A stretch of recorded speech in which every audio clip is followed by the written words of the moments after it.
parlamentaria de la Unión Europea, de la Delegación Parlamentaria Unión Europea-México del Parlamento Europeo y presidente de la Asamblea Parlamentaria Eurolat, también en nombre del Parlamento Europeo. Actualmente es presidente de la Fundación Euroamérica desde junio de 2019. Así que bueno, creo que tenemos mucho que aprender de usted. Tenemos las mejores referencias de usted por personas como el embajador, pero también por otras que han tenido la oportunidad de conversar con usted en otras oportunidades. Así que bueno, tenemos grandes expectativas de esta charla y espero que sea pues de la mayor utilidad para nuestros votantes que están haciendo, por cierto, creo que no tuve la oportunidad de decírselo en detalle, un diplomado sobre transición. Y básicamente la idea es aprender de lo que sale bien y lo que sale mal en las transiciones y de en qué nos parecemos o en qué nos diferenciamos de otros países, un poco para tratar de entender qué haría posible una transición en Venezuela. Y bueno, sin alargar más esta introducción, dejo con ustedes al señor Ramón Jáuregui como que quiera manejar. Adelante.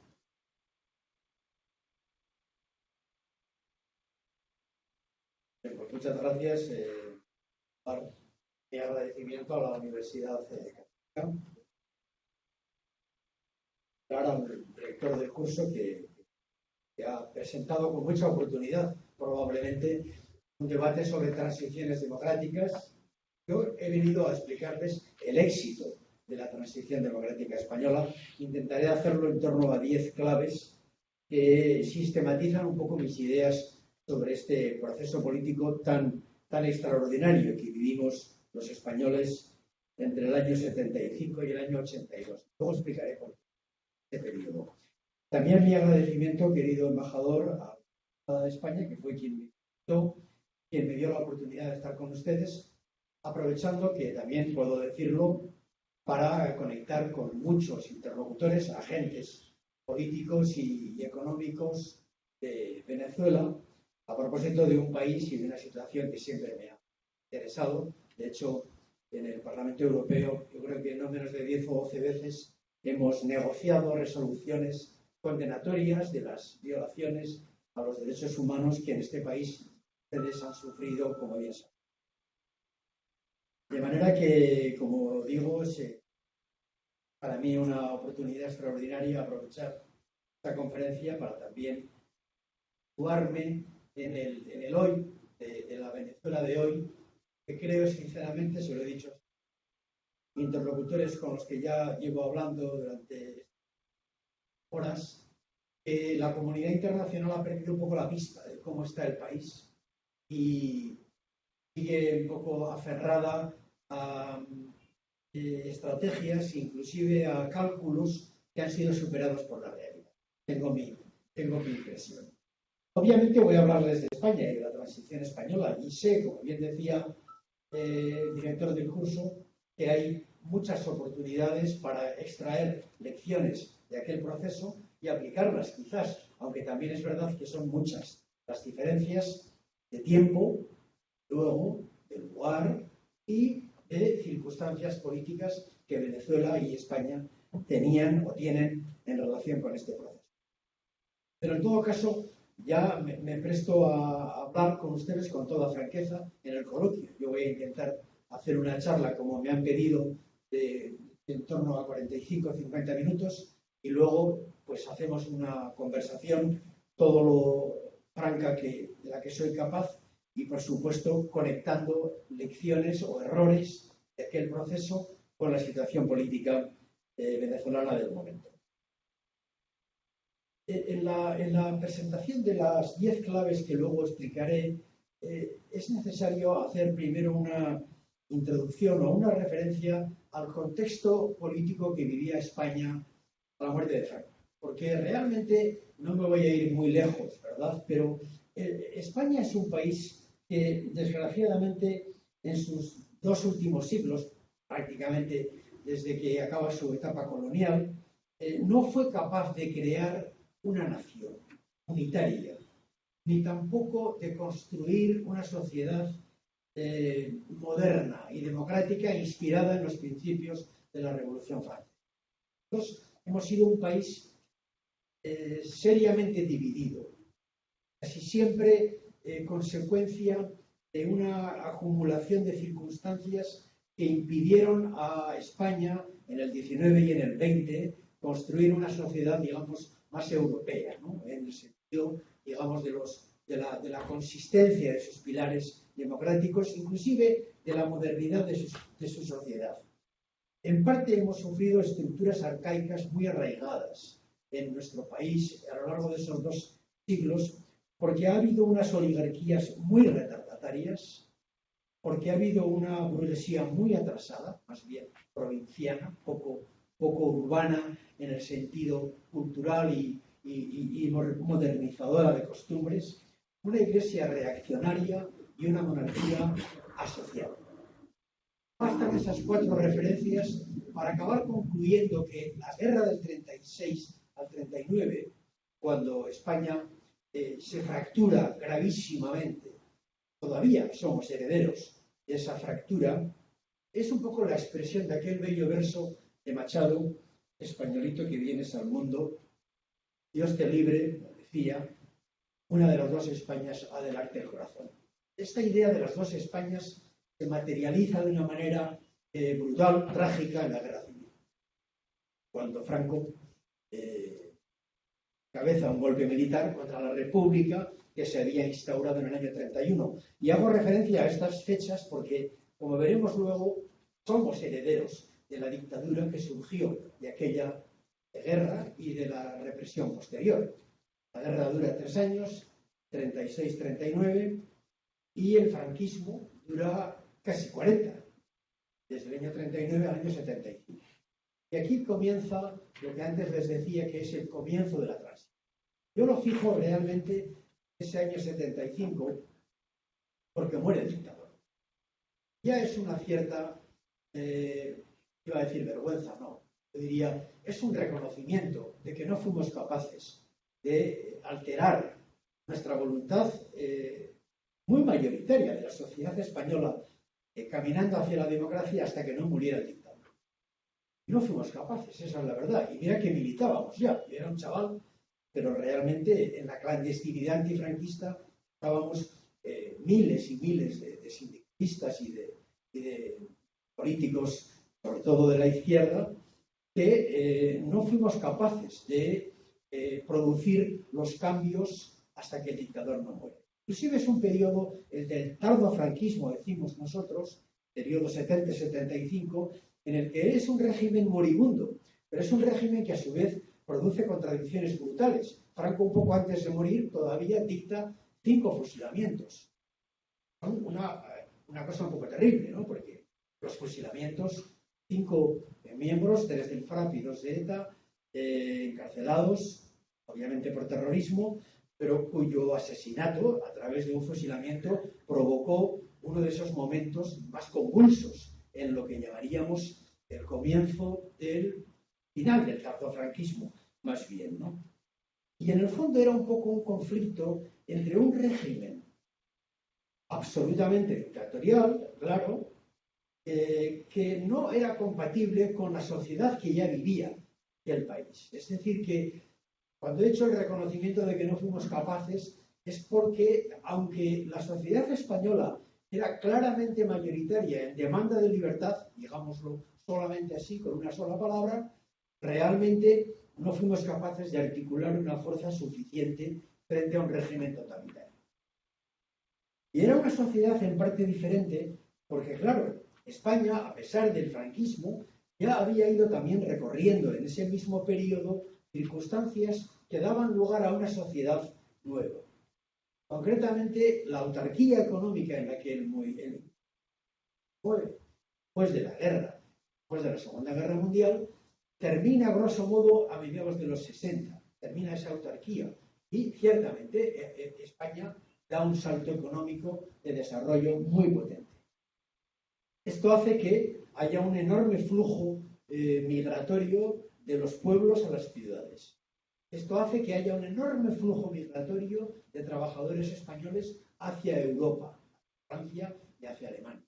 Eso hace que al mismo tiempo las clases medias empiecen a emerger. a que muchos jóvenes accedan a la universidad, con franquismo y con todo, claro. Inclusive a que empiece el turismo, que nos trae muchos europeos durante 2 meses a nuestro país. Y todo esto coincide con una especie de revolución cultural que, no lo olvidemos, en aquellos años en Europa fue muy potente. Hablamos del año 68, París. Hablamos de la guerra de Vietnam.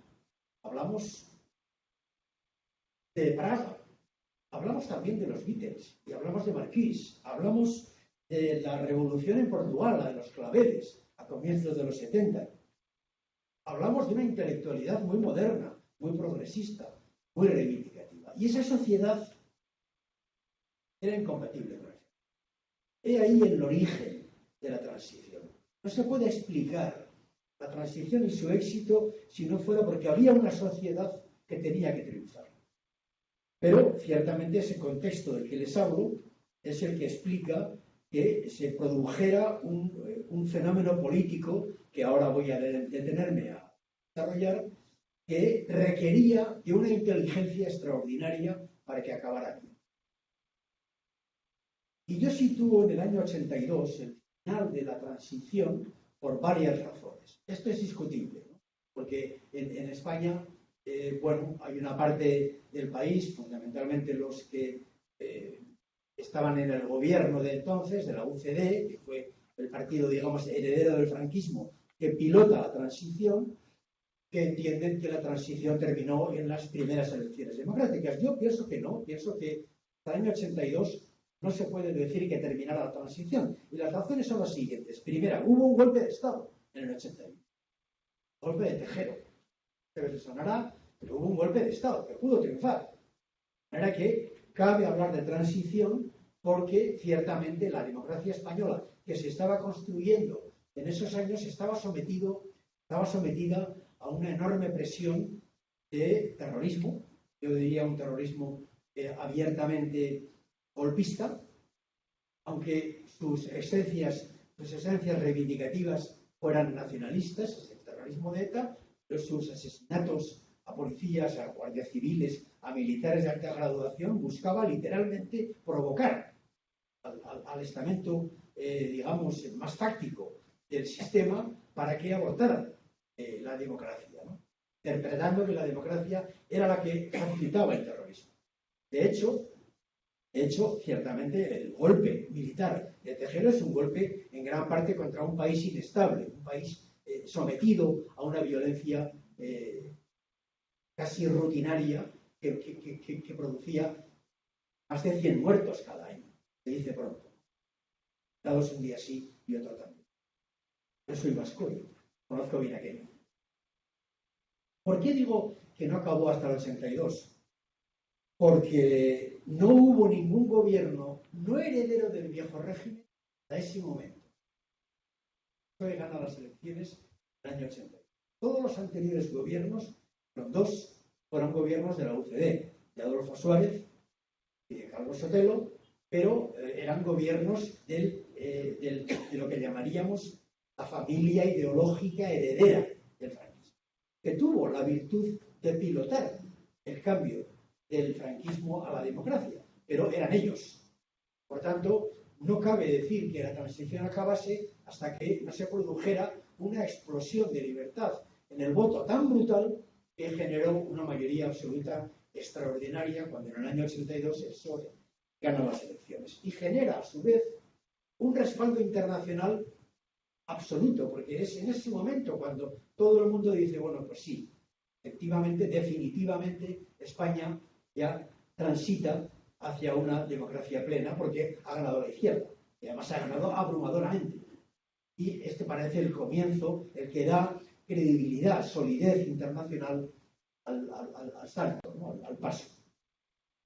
Pero también quizás explica que la transición no acabara hasta esa fecha, por lo que ya he dicho, y por la dimensión cuantitativa de esa victoria. Es decir, hubo un apoyo electoral tan enorme por el cambio político que realmente eso significó de manera rotunda que solo la democracia podía configurar o constituir el statu quo de la política española. De manera que ya hemos situado el contexto histórico de esa España, España fracturada hasta la guerra y con la represión. Hemos establecido el periodo en el que se produce la transición democrática y ahora quizás convenga explicar lo que eran un poco nuestras actitudes, nuestras posiciones, que sí voy a transmitir un sentimiento muy personal, pero que responde también a la realidad de aquel momento, ¿no? Nosotros no sabíamos cómo íbamos a hacer la transición. Teníamos idea. Yo participé en un congreso del PSOE que fue histórico, el Congreso de Suresnes de París. El PSOE se reúne clandestinamente en París, en un barrio de París que se llama Suresnes, y decide acabar con el PSOE del exilio, porque había un PSOE en el exilio. El PSOE que ha mantenido las siglas, digamos, la simbología de un PSOE exiliado desde la guerra, pero que no está en el interior. Y nosotros, los jóvenes socialistas de entonces, decidimos romper con aquel PSOE, que nos mantiene en el exilio, inclusive con un planteamiento político hacia la reforma, hacia la transición, que no correspondía con la realidad. Esto tiene algo que ver con algo que a ustedes también. De manera que hay un momento decisivo en el que el PSOE rompe y elegimos a Felipe González secretario general. Es el año 74. Y cuando nos planteamos ya a la muerte del dictador cuáles son los siguientes pasos, digamos que nuestra estrategia sustancialmente consiste en lo que llamamos entonces la conquista de parcelas de libertad. Hablamos de un país en el que todavía no estamos legalizados. Es verdad que ya había un cierto margen de tolerancia con los partidos menos radicales. Concretamente, el PSOE es un partido tolerado, cuando ya en el 76, que haya muerto Franco hace un año, estamos queriendo caminar y empiezan a dejarnos hacer cosas. Entonces, hay un momento de gran tensión interna entre la oposición democrática al franquismo, porque los sectores, digamos, más radicales interpretan que hay un ventajismo a los partidos tolerados. España en aquel momento era una verdadera sopa de siglas. Visto en que había una cierta tolerancia, pero conocíamos por chinos, por rusos. Había PCs de 4 categorías, ORT, Movimiento Comunista, montones de organizaciones operando en el sistema político clandestino. De hecho, yo les confieso que jamás pensé que en unas elecciones el PSOE pudiera ser primera fuerza, porque nosotros no estábamos muy implantados, desgraciadamente, esa es la realidad. Otras militancias más bravas estaban ocupando ese espacio. Y entre el PSOE del exilio y entre que nosotros éramos un poquitín más blandos, lo cierto es que la presencia militante en los movimientos fabriles, en las fábricas, en el sindicalismo, era un movimiento muy izquierdista. Montones de siglas. Y cuando empezamos a hacer los primeros mítines, el conjunto de estas fuerzas políticas nos censuraron hasta el extremo de que no podíamos hacer un mitin. Yo recuerdo 3 actos que nunca olvidaré en el año 76. Felipe González viene de San Sebastián a Bilbao, da unos mítines y ahí va, un pueblo fabril particularmente socialista históricamente, y en los mítines hay una cantidad enorme de boicoteadores. Porque los partidos de la izquierda, PCs, MCs, partidos nacionalistas, no permiten que el PSOE se aproveche de esa tolerancia. Y el discurso, nunca me olvidaré de esto porque tiene una cierta importancia para explicar lo que pasó. El discurso de Felipe en aquel caso era algo así como las parcelas de libertad que yo tengo serán amplias avenidas de libertad para todos. Este era el eslogan. Ellos no lo entendían así. Tampoco sabíamos seguro que lo fueran a ser, pero lo fueron. Era que ese comienzo que nosotros empezamos a hacer del uso de la libertad fue acabando siendo libertad para todos. Esa es la verdad. Porque automáticamente se produjeron las legalizaciones políticas de partidos que en el sistema político español costaba mucho aceptar, el Partido Comunista en particular. Carrillo, el secretario general del PC, había estado en Moscú todo el periodo de la dictadura franquista y penetra clandestinamente en España y un día, a Santa del año 77, le legalizan. Entonces, la estrategia, digamos, política del avance fue fundamentalmente un proceso pacífico de exigencia y de presión hacia la libertad, combinando presión y negociación con el rey. Esta fue un poco la estrategia que libramos, ¿no? Con avances plausibles y progresivos, como los que acabo de explicar en el desarrollo de las libertades. A señalar también la importancia de la colaboración internacional. Ayer, hablando con algunos de los miembros de la oposición venezolana, me decían que necesitaban ayuda. Tienen razón. Por ejemplo, si se hacen unas primarias un día aquí para que haya una plataforma unitaria y un candidato único, etcétera, pues eso requiere recursos. Nosotros teníamos ayuda. Aquí no la tienen. Y la teníamos, puedo contarlo porque es una experiencia personal que nunca la he contado, pero que ya que estamos tan lejos lo puedo contar. Yo vivía en San Sebastián, yo era abogado, y San Sebastián es exactamente frontera con Francia. Hay que a solo 15 kilómetros pasas la frontera, atraviesas un río que se llama el río Bidasoa y entras en Daya y en San Juan de Luz, Biarritz, que son ciudades vasco-francesas del sur de Francia. Yo iba a un banco, todavía puedo decirlo incluso su nombre, que se llamaba Banca Inchauspe, donde yo recibía el dinero que nos mandaban los socialistas alemanes y suecos. Dinero. Eso permitía organizar el partido y nos permitía ir. Yo me iba a la noche en el tren a Madrid y lo llevaba allí. Crear infraestructura para alquilar locales, bueno, pues para hacer un partido. La ayuda internacional es importante en ese tipo de procesos. Todo esto, digamos, ya me lleva a lo que titulé con intención un poco de sistematizar mis aportaciones, las 10 claves que cabe explicar el éxito de la transición española. Esto sí que voy a ser un poco más ordenado en el argumento. Lo de 10 es una educación judeocristiana que nos obliga a poner en 10 las ideas, pero en fin, podrían haber sido 12 u 8, pero en fin, yo los he puesto en 10. Valga la explicación. La primera, ¿cuál es la primera clave? La primera clave, y esto sí que tiene una cierta traslación al debate, es que el régimen franquista quería transitar a la democracia. Muy importante. Ellos querían. Nosotros no lo sabíamos, ¿eh? No estábamos seguros de que unos funcionarios del movimiento, que se llamaba así despectivamente a la gente del partido del AG y del Movimiento Nacional, que llamaban allí, que ellos quisieran transitar hacia la democracia, era una incógnita para nosotros. Pero hoy podemos decirlo, sí, querían.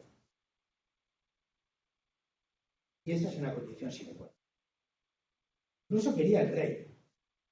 Era rey porque le había nombrado Franco, pero que tenía a su vez la convicción de que no podía sostener la monarquía si no era en democracia. Y además pretendía que un sistema constitucional legitimara su reinado, puesto que el anterior, el que tenía, siendo rey, venía del dedo de Franco.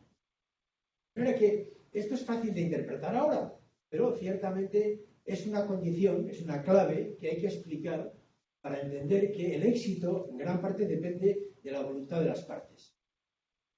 Yo, cuando hablo ahora con todos los interlocutores con los que hablo, siempre hago la misma pregunta. ¿Acepta el gobierno perder el poder? Es una pregunta clave. Porque la regla máxima de la democracia es que el gobierno esté dispuesto a pagarlo y pierde las elecciones. Teníamos pues un mismo fin. No lo sabíamos, pero lo teníamos. Aunque estrategias diferentes, como luego explicaré. Pero una primera clave, lo dejo ahí, es la coincidencia en el propósito de la obtención de un régimen democrático a medio largo plazo o a inmediato futuro. La segunda clave es la unidad de la oposición. También eso tiene importancia a los efectos del paralelismo con otras transiciones que se puedan dar. Nosotros conseguimos, antes de las primeras elecciones democráticas, que todos los partidos estuvieran legalizados. Estaba claro, porque legalizar a los comunistas en el régimen franquista no era nada fácil. Pero la exigencia por nuestra parte de que todos los partidos tenían derecho a participar y que el pueblo eligiera cuál era su representación fue una condición clave desde el principio. En eso estuvimos de acuerdo todos. Por supuesto, los socialistas, pero también, por supuesto, el Partido Comunista, en su reivindicación lógica de ser reconocido, y también los partidos nacionalistas que en España tienen una especial significación, sobre todo en Cataluña y en el País Vasco. De manera que tanto CiU, el partido de Pujol de entonces, como Roca, como el Partido Nacionalista Vasco de Arzallus entonces, estaban de acuerdo en que las elecciones tenían que incluir a todos los partidos, que ninguno debía de ser excluido, cualquiera que fuera su ideología. Y esto también fue una condición, en mi opinión, clave del proceso.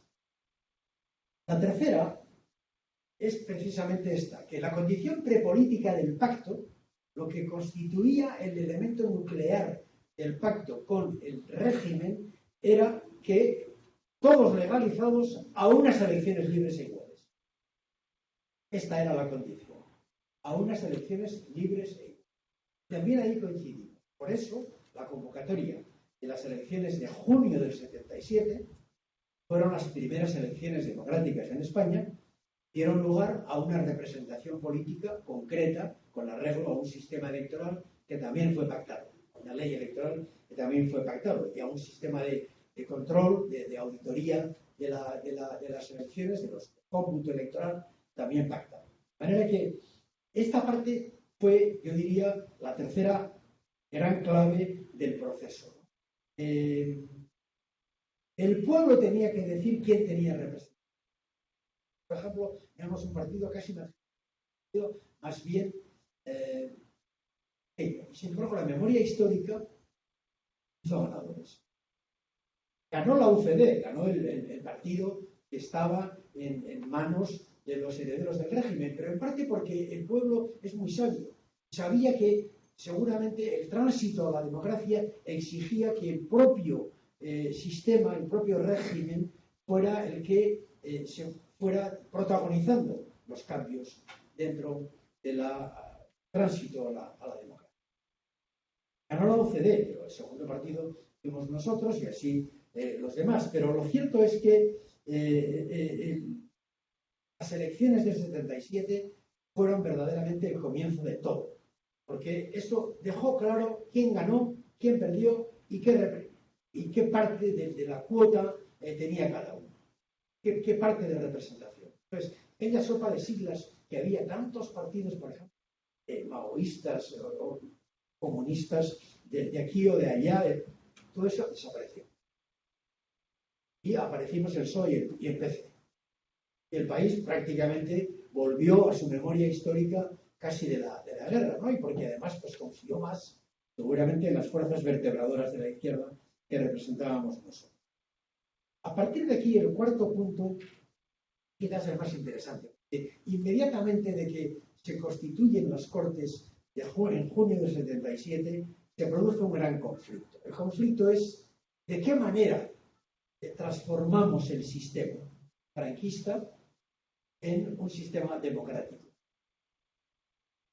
Y hay una frase que es muy conocida, de hecho se la atribuye mucha gente, Ayer me lo comentaba un profesor de Derecho de aquí, con el que estuve cenando, que había leído unas memorias de Torcuato Fernández Miranda, uno de los constitucionalistas del régimen, del movimiento que transitó hacia la democracia, que la frase era suya, ¿no? La frase era de la ley a la ley. Esta idea era la idea que tenía el régimen, que tenían los herederos del franquismo. Ellos querían llegar a la democracia reformando las leyes franquistas. Pero nada más. ¿Querían una democracia plena? Sí, pero querían hacerlo sin ruptura. Una palabra que ha tenido y tiene todavía enorme dimensión en el debate público español, porque todavía algunos creen que no hubo ruptura, y sí que la hubo. ¿Por qué la hubo? Porque la oposición le dijo al gobierno, que ya habían ganado las elecciones, que esas cortes eran constituyentes.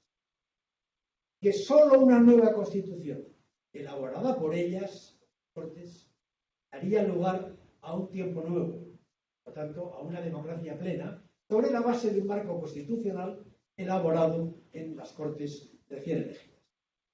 Esta no era la idea del gobierno y, de hecho, se resistía. Insistían de la ley a la ley.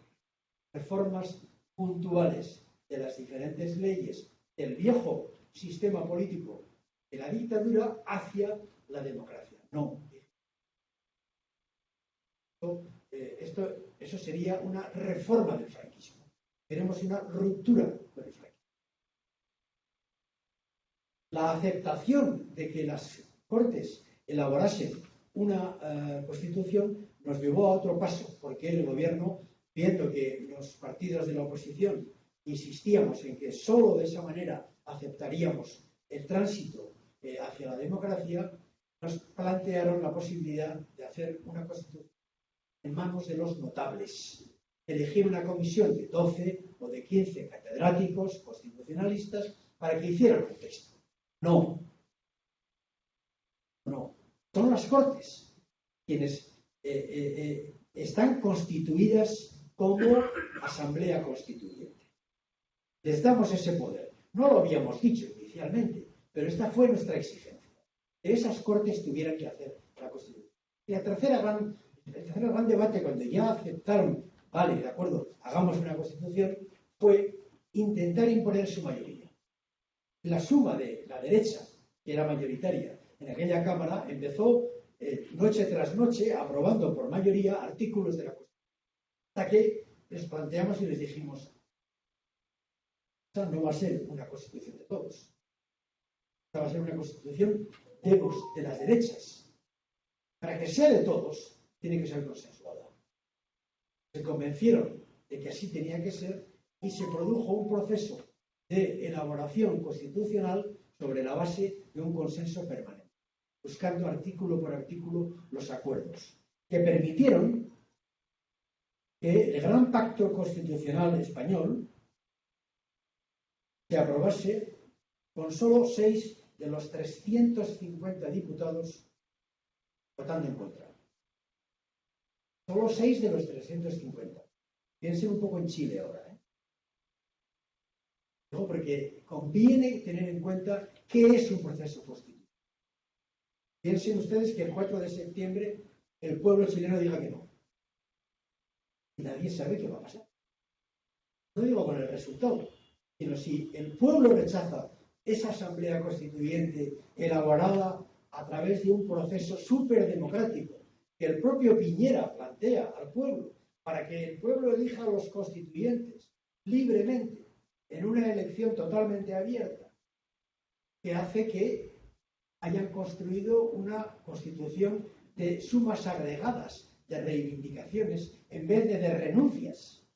Porque el marco constitucional es un marco de renuncias, porque tiene que ser de todos. Y así han salido 400 artículos que quizás el pueblo rechace. Y esto viene a cuento de la importancia que tiene el proceso constituyente. Porque no es una aventura cualquiera. Fundamental. Porque es el marco de convivencia de un país. Las reglas del juego que permiten que la democracia fluya que todo sea posible sobre las bases que fija una Constitución. No es la Constitución de nadie, es de todos porque todos han renunciado. Y este es el quinto punto fundamental de lo que llamamos la ruptura. La ruptura fue esa, la elaboración de una Constitución. Porque esas Cortes, recién terminada la votación de la Constitución, se disuelven.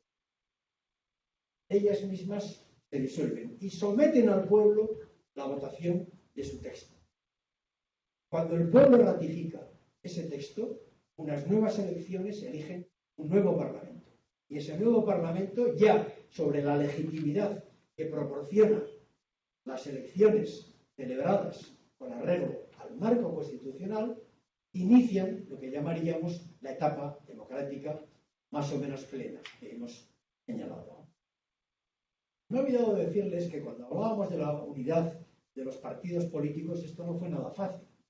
Contaré una anécdota que lo refleja bien. El Partido Comunista protagonizaba, era el partido más conciliador, curiosamente, ¿no?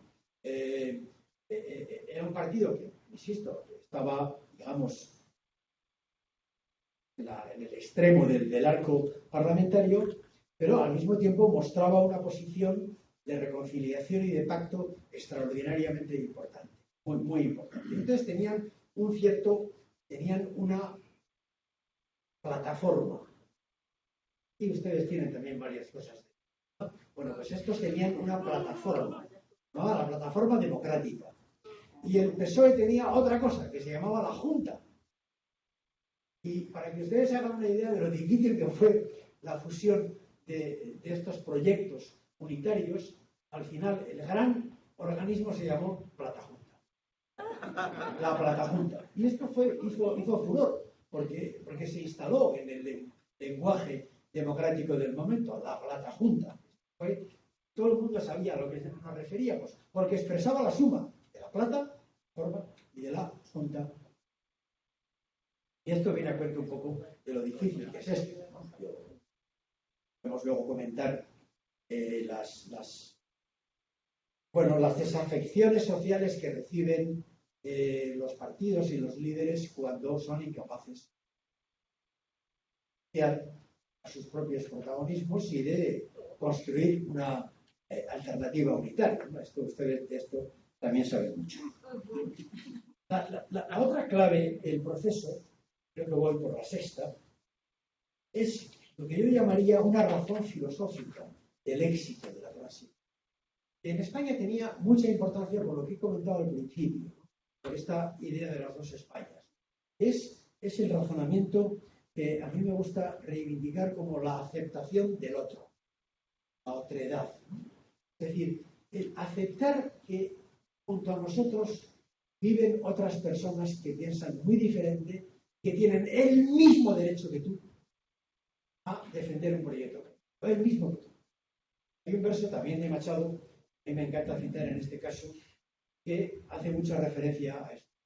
El ojo que ves no es ojo porque tú lo veas, es ojo porque te ve. Es un verso de Machado precioso que refleja la otredad. Y esta filosofía, profesor de Derecho Constitucional español, padre Gregorio Peces Barba, constituyente, por cierto, de este mismo proceso, por el PSOE en la Comisión Constitucional que elaboró el texto, lo citaba muy a menudo y tiene una gran fundamentación filosófica. España hizo ese esfuerzo, porque no olvidemos, había muchos odios. Había una memoria súper agresiva. Yo he nacido en una... Todas las familias españolas tienen un recuerdo de la guerra. Una guerra civil es una cosa brutal, cruenta, que atraviesa como un cuchillo carnicero el cuerpo social de un país. Todas las familias tienen un recuerdo de cómo a su padre lo mataron, de cómo tuvo que luchar con unos aunque de los mismos, la cárcel que pasó, al cuñado que le hirieron, al hermano que no sé qué, al hijo que lo mataron, todos. Tengo un recuerdo de mi familia, mi padre era republicano y estuvo en la cárcel. Teníamos que olvidar todo esto y aceptar al otro, construir la política con ellos. Y esta fue una de las ideas yo diría, más sabias del pueblo español para tener el éxito en la transición, porque si no, no habría sido posible. Y es un fundamento filosófico que no es ningún principio político, pero conviene recordarlo, forma parte de una de las claves del éxito de la transición. La otra es el perdón del pasado. ¿Qué resta? Clave. Perdón del pasado. Hay ahora en España una teoría revisionista sobre la ley de la amnistía. Nosotros, antes de hacer la Constitución, exigimos al gobierno una ley de amnistía para sacar a los presos antifranquistas de las cárceles, porque estaban en las cárceles. Había presos terroristas, pero había también presos comunistas y sindicalistas. Había mucha gente en la cárcel. Y la izquierda gritaba por las calles: paz, amnistía y estatuto de autonomía. Era el eslogan que rimaba y que configuraba con tres palabras, sobre todo en los lugares donde la fuerza nacionalista era muy grande, País Vasco o Cataluña, la reivindicación de que queríamos libertad, democracia, amnistía y estatuto de autonomía. Es decir, un modelo de autogobierno dentro del modelo territorial español. Conseguimos la amnistía. Todos los presos que había en las cárceles salían. Pero, claro, también aceptamos la amnistía que aplicaba a cualquier responsabilidad del franquismo. Cuando lo hicimos, no pensamos tanto en esto segundo como en lo primero. Para nosotros la amnistía fue un gran triunfo, porque sacamos a los presos de las cárceles. Pero es verdad que la ley de la amnistía era para todos. Perdonábamos el pasado.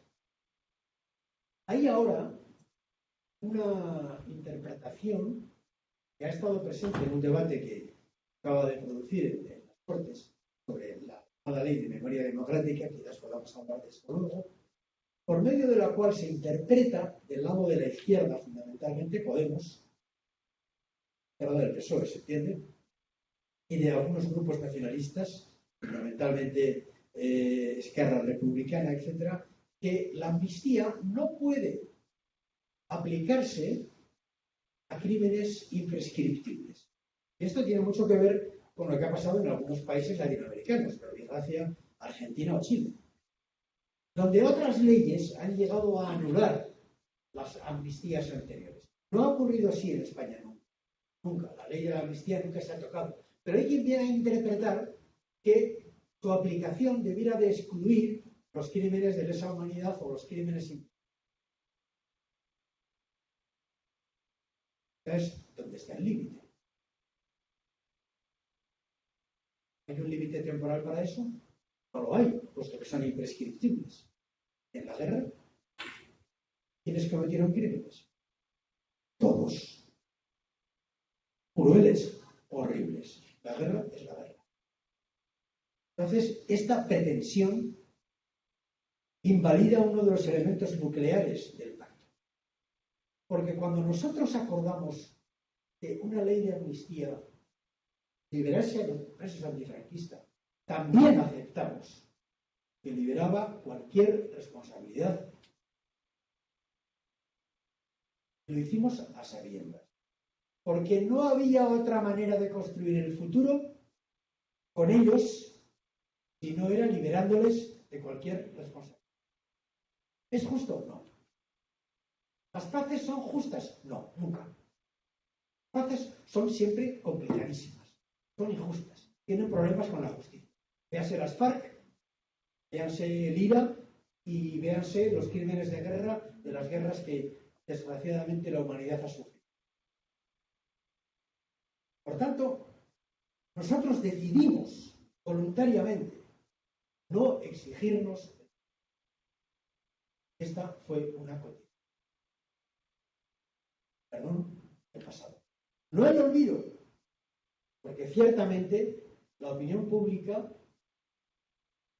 un país sabio, porque en el fondo es sabiduría popular, cayó durante años todas las memorias que en cada familia existían sobre el pasado. Porque memoria existía. Porque recuerdos existían. Pero curiosamente, son nuestros hijos o los nietos de los que sufrieron la represión franquista los que nos están reclamando ahora, 40 años después de que hiciéramos la transición, que, digamos, que compensemos las injusticias sufridas por el bando perdedor de la guerra y por el bando que sufrió la represión durante 40 años. Y esto es lo que ha dado lugar a un debate largo de las leyes de memoria. Yo fui ponente de la ley de memoria del cero, que hicimos en el año 2007, ahora no estoy en las Cortes, pero ahora ha habido otra ley, también de memoria democrática, que va en la misma dirección. ¿En qué dirección? En la dirección de compensar al bando republicano por lo que había sufrido. Puesto que una cosa es no reclamar responsabilidades a los tribunales que condenaron a muerte o que metieron en la cárcel a miles de ciudadanos españoles por ser republicanos, es no reclamarles la responsabilidad, y otra cosa es no compensar al bando republicano por la represión que sufrieron durante 40 años. De manera que en los años siguientes, al comienzo de la transición, curiosamente, repito, el pueblo no estaba reclamando compensaciones, porque era muy prudente, porque sabía que la transición estaba cogida con hilos, porque hubo un golpe militar en el 81, porque no podíamos recordar el pasado y empezar a decir, entonces todo el mundo cayó. Pero en la memoria de los hogares de nuestro país, el recuerdo de la guerra estaba muy presente. Claro, cuando tienes todavía cunetas en las que están enterrados restos de fusilados republicanos, pues una ley tiene que elaborar un sistema para que los nietos de los fusilados puedan exhumarlos y enterrarlos con dignidad. Ahora que esta es un poco la idea que estaba en la ley de memoria, que probablemente generó olvido, y en esto yo soy autocrítico, pero en cierto modo era una actitud muy prudente del pueblo español, que sabía que no era el momento de empezar a pasar reivindicaciones. Estábamos todos queriendo construir conjuntamente un país para todos. Pero repito, el perdón del pasado fue muy importante. Otra idea clave, voy terminando el decálogo, fue el pacto socioeconómico para abordar el futuro. Claro, España estaba nada. Eran los años de la crisis del petróleo, teníamos una inflación cercana al 30%, altísima, y había que reconvertir toda la industria, había que hacer una tarea modernizadora en un aparato productivo achatarrado, y al tiempo que se hizo el pacto de la Constitución, la amnistía y segundas cortes que ya empezaron a funcionar, hicimos un gran pacto socioeconómico. Hoy le llamaríamos un pacto de rentas. ¿Qué es un pacto de rentas? ¿No es cierto? Algo que, ante la inflación que está viviendo Europa, luego también los españoles, tendríamos que hacer, ¿no? Es un pacto de rentas, trata de evitar que el elemento que motiva la inflación, en este caso precios energéticos, o de alimentos, o de transporte, son los elementos primarios de la inflación, no se propaguen a un segundo ciclo de los salarios.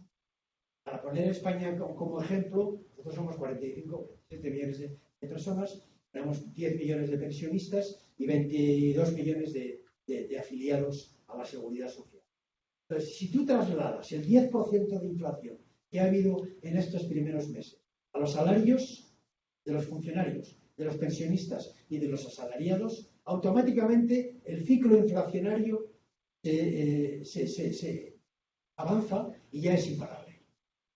Entonces, un pacto de rentas es un pacto de sacrificio en beneficios empresariales y en emolumentos salariales, con promesa de recuperarlo más adelante. Eso es un pacto muy patriótico del país. Por cierto, Si ustedes un día salen para tendrán que hacer un pacto de estabilidad, bueno, más el que están haciendo ya no puedo. Me refiero a que Venezuela va a necesitar un plan de estabilización como la Copa del Pino. Está todo como está, ¿no? Entonces, ese tipo de pactos también se incluye en la transición. Por eso lo cito aquí, porque en España tuvo mucha importancia y porque ciertamente es un elemento nuclear de que la aceptabilidad social del tránsito político acompaña el avance democrático. Si no, la gente deja de querer la democracia. Y hoy en día deja de querer con mucha facilidad, lo sabemos. La crisis democrática del mundo es una crisis pantagruélica, es enorme. Y es en parte pues, por lo que ya sabemos, por el descrédito de los partidos, por los liderazgos débiles, por los populismos tan frecuentes, por las redes sociales. Bueno, no me detengo. Pero quiero decir que un proceso tan delicado como es un proceso de transición democrática necesita un soporte social acompañando, por tanto, teníamos un pacto de fuerzas sociales y políticas en torno a los esfuerzos de estabilización económica. La octava o la novena, yo creo que ya voy a la novena, clave, fue que España resolvió con acierto, creo yo, 3 conflictos históricos de nuestra historia moderna, ¿no? Uno de ellos era la forma de Estado, pública o monarquía, otro de ellos era las relaciones con la Iglesia y otro de ellos era la estructura territorial. Porque somos un país muy complejo, unas identidades muy fuertes, los lugares y las reivindicaciones territoriales reclamaban un modelo organizativo que permitiese el autogobierno potente. Entonces, estas 3 claves se resolvieron bien y no fue fácil. Por ejemplo, que el PSOE aceptase la monarquía parlamentaria costó muchísimo.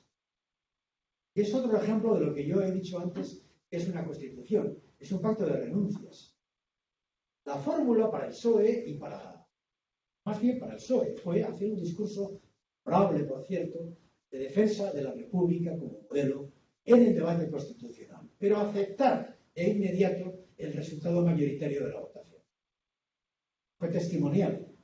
De hecho, nosotros los que nos declaramos más republicanos que monárquicos, siempre hemos tenido a gala enseñar el discurso de Gómez Llorente, era un profesor de filosofía, vino en aquel debate porque hizo un discurso memorable defendiendo la República. Pero al mismo tiempo aceptamos que la mayoría de la Cámara defendía la monarquía parlamentaria. Y lo mismo, obviamente, otros grupos políticos que también defendieron la República. Pero esta fue la fórmula que nos tuvimos que dar para encontrar un acuerdo constitucional en ese terreno. El otro fue el marco de relaciones con la Iglesia. No lo hicimos del todo perfecto, porque ciertamente la Iglesia Católica Española tenía, yo diría que ya lo tiene, una prevalencia cultural enorme. Y aunque la Constitución estableció de manera taxativa el Estado no confesional y la libertad religiosa y la igualdad de las religiones, lo cierto es que una cierta prevalencia a través de un acuerdo entre el Estado y el Vaticano, que se llama el Concordato, estableció un régimen preferencial para la Iglesia. O sea que siempre nos han criticado, pero que en la práctica ha ido desapareciendo, porque en el fondo la pérdida de fe colectiva en España es enorme y por tanto ha ido desapareciendo este problema. Pero lo fue. Como he dicho antes, hubo una Iglesia muy reaccionaria en el siglo XIX y en el siglo XX y en cierto modo hay un pecado histórico de la Iglesia española que es su aquiescencia con el franquismo. Solemos decir que Franco paseaba bajo palio, porque los obispos le llevaban a Franco en las procesiones. Y esa es la manera más brutal de exponer la confesionalidad de un Estado. Pero también se resolvió bien y por último el modelo territorial, bueno, yo creo que fue un hallazgo el Estado de los Autonomies, pero esto podríamos discutir, lo voy a detener, soy bastante experto en lo que es el tema, porque he sido gobernante del gobierno vasco muchos años, pero la organización territorial española se parece más a un Estado federal, aunque se llame modelo autónomo. Modelo de naturaleza, yo diría, de tripas federales, ¿no? Tema de autogobierno muy profundo, con un sistema competencial muy avanzado de las comunidades autónomas que alcanzan ese nivel de autonomía política. Y por último, termino, la última clave, yo diría que sería que el intento de golpe de Estado del año 81 provocó una reacción social tan maravillosa. Realmente en España no ha habido una manifestación más bella que la que se produjo al día siguiente del golpe de Estado. No fracasa el golpe. ¿Por qué fracasa y todo esto ya podríamos entendernos? En todo caso, hay una maravillosa reacción social que une a todos los partidos en frente de las manifestaciones en todas las ciudades de España, defendiendo la democracia. Y este es el colofón de esta bella historia.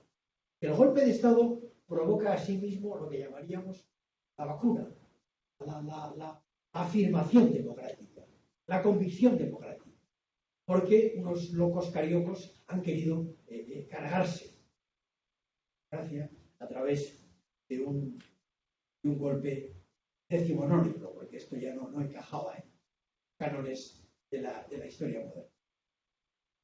Algunas reflexiones finales, y con esto acabo, luego ya pues me someto al coloquio que ustedes quieran. La Constitución española ha servido para los mejores 40 años. No es una afirmación, vamos, es de parte, claro, sí, pero creo que se puede sostener en un cúmulo tan enorme de estadísticas y de realidades.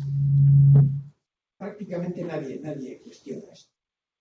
La Constitución española ha permitido, por ejemplo, no solo que hayamos vivido 40 años en libertad y en paz, sino, por ejemplo, que hace unos poquitos años, en el año 2018, Pedro Sánchez le hiciera una moción de censura por corrupción a Rajoy. Y eso es una cosa que los sistemas constitucionales no soportan fácilmente. Mociones de censura triunfadoras son complicadas, los sistemas.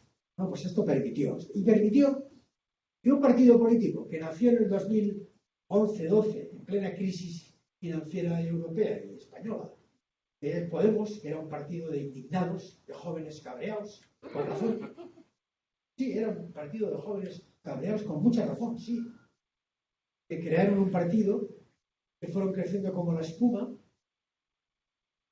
gobierne con el PSOE.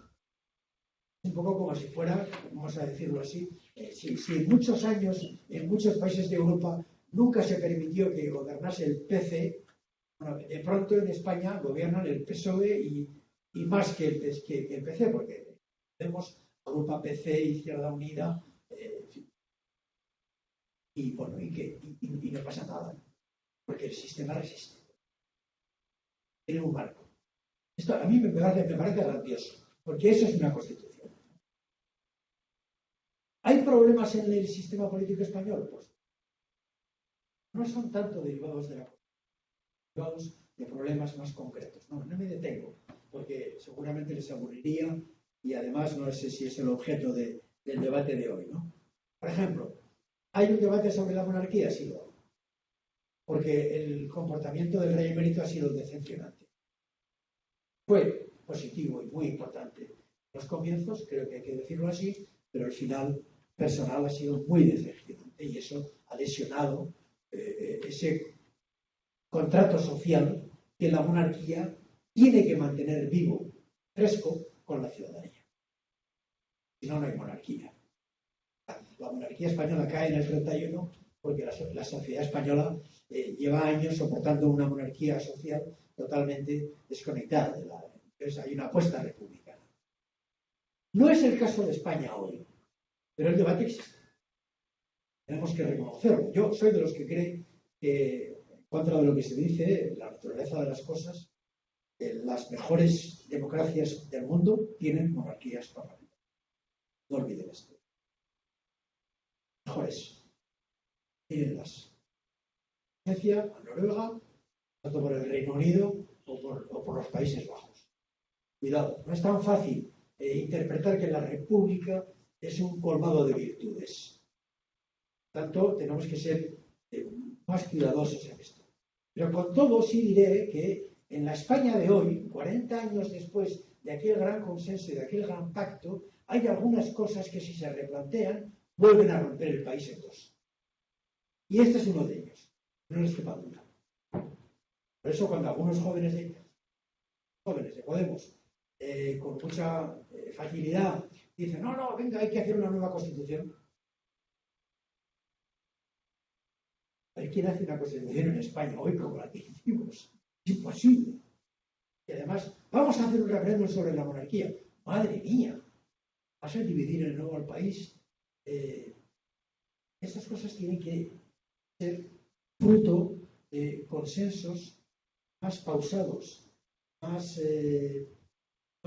construidos. Y cuando sean muy plausibles, muy evidentes, caen por su propia naturaleza. Esa es mi interpretación. No creamos que hay una varita mágica que permite resolver los problemas políticos mediante referendos, ¿no? Por ejemplo, es una tentación muy populista de creer que la democracia de la asamblea, el asamblearismo es más democracia que la asamblea representativa, por ejemplo. No, uno de los problemas más graves de nuestra Constitución y de nuestra transición es que hicimos una Constitución demasiado rígida. Y su reforma, que habría muchas razones para reformar, 40 años después, cuesta. Los referentes nos van a dividir. No podemos perder la enorme legitimidad que tuvo aquel referéndum que se produjo en el 78 sobre la base de un texto que habían aprobado 348 diputados, de 343 diputados, 44 de 350. Y el 80% o 90% de apoyo popular. Entonces, no hicimos bien, quizás porque teníamos un proceso peligroso en las reformas, lo embridamos. Establecimos un modelo de reforma agravado mediante referéndum que no nos permite hoy ser flexibles con reformas que son obligadas. Porque los tiempos han cambiado. Pensemos simplemente en la era digital y pretendamos incorporar al capítulo de derechos y libertades todo lo que significa el desarrollo de los derechos digitales, ¿no? Entonces, ahí sí hemos cometido, creo yo, un error importante.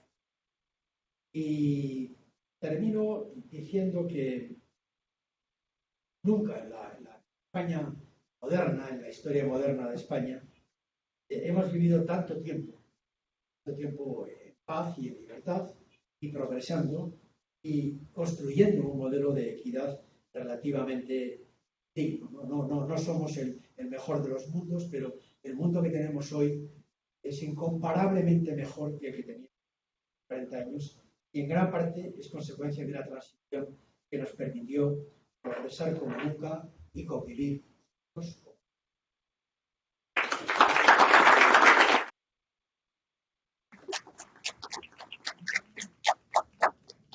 Muchísimas gracias por esa didáctica y excelente conferencia de la tarde de hoy.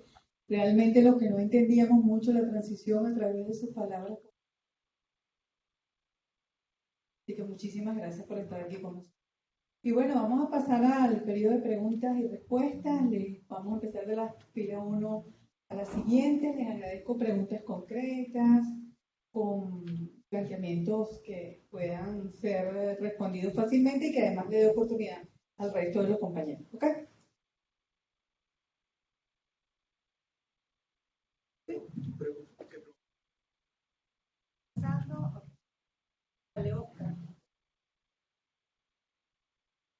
Sí, muchísimas gracias por su brillante conferencia, ¿no?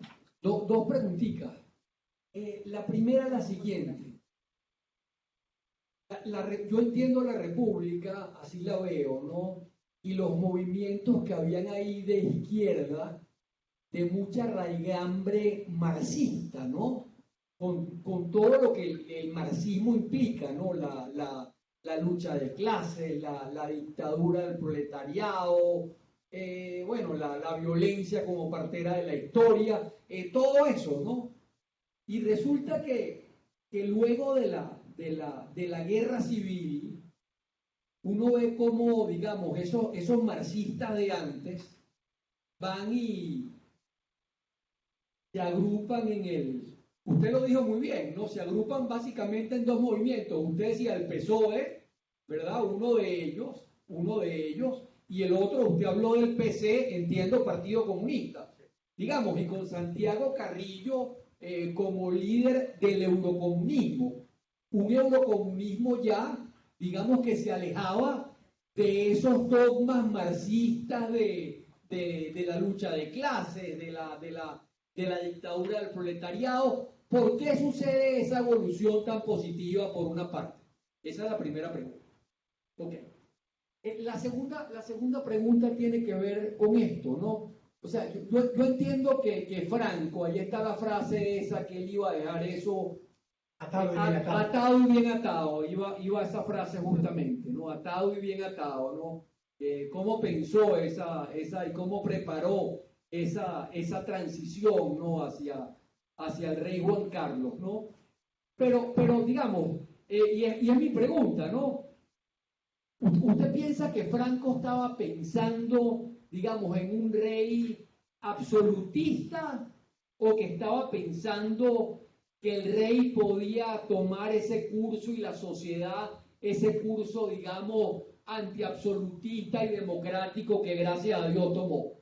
Esas son las dos preguntas. ¿Contesta una por una o hacemos varias? ¿Cuál le gusta? Por el riesgo de al hacer uno por uno, e intentar ser breve y no se me van a olvidar. Porque Franco quiso dar continuidad a su régimen, pero era un intento nostálgico de un moribundo. No puedo decirlo de otra manera. Ciertamente elige al rey, elige al hijo del antiguo rey, para que le suceda como jefe de Estado. Y ciertamente, cuando él muere, Carlos toma posesión como rey. Pero es muy rápida la acción del propio rey, en parte, como he explicado antes, porque él está convencido de que no puede sostener la monarquía en España si no es desde una legitimación democrática, no con esa carga el dedo de Franco como legitimador de su nombramiento. Entonces yo creo que las pretensiones de Franco pronto son superadas por la realidad de esa sociedad que quiere avanzar, y de ese, digamos, de esos jóvenes franquistas, vamos a llamarlos así, que toman el poder. Y de hecho el primer gran acto es cuando el rey nombra como jefe de Estado, presidente del gobierno, a Suárez. Le quita a Arias Navarro, que era el hijo de Franco, el heredero de Franco, el que iba a mantener atado y bien atado el régimen que había mantenido a Franco casi 40 años. Yo creo que esa es la explicación. En relación con las influencias marxistas, efectivamente el PC es un PC que curiosamente desde la clandestinidad, en el exilio, ha ido pretendiendo siempre lo que llamamos la reconciliación nacional. Es decir, que el PC es mucho más avanzado que el PSOE en el exilio, en la búsqueda de un gran pacto interior. Ellos son comunistas, sí, pero Carrillo abraza pronto el eurocomunismo que había creado Berlinguer en Italia y se suman a lo que llamaríamos una corriente democrática del comunismo. Y eso les lleva a jugar un papel muy conciliador en toda esta fase. Yo siempre digo que yo he defendido la Constitución con los comunistas a mi lado, en un país donde los nacionalistas no la querían, estábamos solos prácticamente, y yo he visto a los líderes comunistas rodeando a los policías, que hasta hace 4 días les reprimían en las manifestaciones, y ellos les aplaudían en una gestualidad simbólica muy aparente para demostrar que les querían a los policías. Es una manera de demostrar lo que era el PC entonces. porque el PC quería jugar un papel clave y quería hacer el sorpaso con el PSOE, porque el PSOE era un partido muy poco presente en las fábricas, en las universidades, había mucho más PC. Y entonces yo creo que el PC aspiraba a ser el partido de la izquierda. La sorpresa para Carrillo y para el PC es que cuando son las primeras elecciones, un partido más débil orgánicamente en el país, como es el PSOE, tiene una memoria histórica brutal. Y aparece como ganador en cantidades, como segunda gran fuerza. Al mismo tiempo, el PSOE da un gran salto cuando en el año 80, 79-80, Felipe González dimite como secretario general del PSOE porque no acepta el marxismo como el elemento nuclear de nuestra ideología. En su momento, los jóvenes socialistas de aquella época éramos marxistas y creíamos que eso era en la Biblia. Y él nos vino a decir que este era un método interpretativo de la realidad, pero que no podía ser el santo y seña de un partido socialdemócrata. Tenía más razón que un santo. Y ciertamente, al igual que en Bad Godesberg, la gran transformación del Partido Socialdemócrata alemán, cuando se hacen socialdemócratas y apuestan por lo que llamaríamos una defensa del Estado de Derecho, de las instituciones democráticas, de la separación de poderes, de las reglas de la libertad. Es lo que nos lleva a nosotros a que el congreso que celebramos eligiéramos como lema: socialismo es libertad. Yo se lo he dicho a muchos izquierdistas bolivarianos latinoamericanos. Socialismo es libertad. No hay ninguna razón para cargarse la libertad a propósito de un objetivo superior. No es superior, es mentira. Es una argumentación falsaria para quedarse en el poder y para renunciar a las reglas de la democracia. Y esto es fácilmente entendible, sobre todo aquí, todavía. Digo, en América Latina.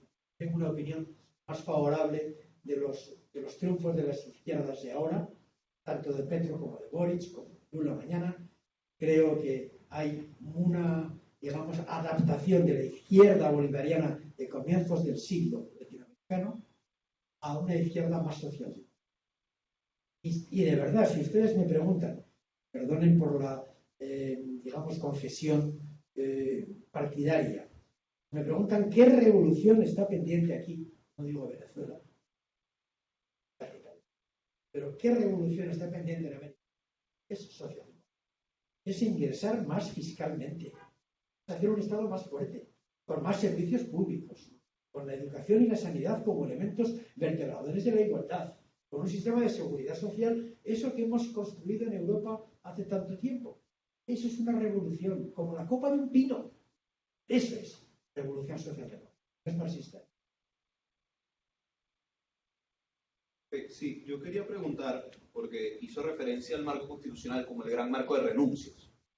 Y en estas discusiones de la Comisión Constituyente, ¿cuáles fueron las renuncias más importantes de la derecha y de la izquierda y cuáles eran los elementos no renunciables, por lo menos, del PSOE? Bueno, yo creo que he dicho, por ejemplo, un caso, un ejemplo claro, la renuncia de la República por parte del PSOE.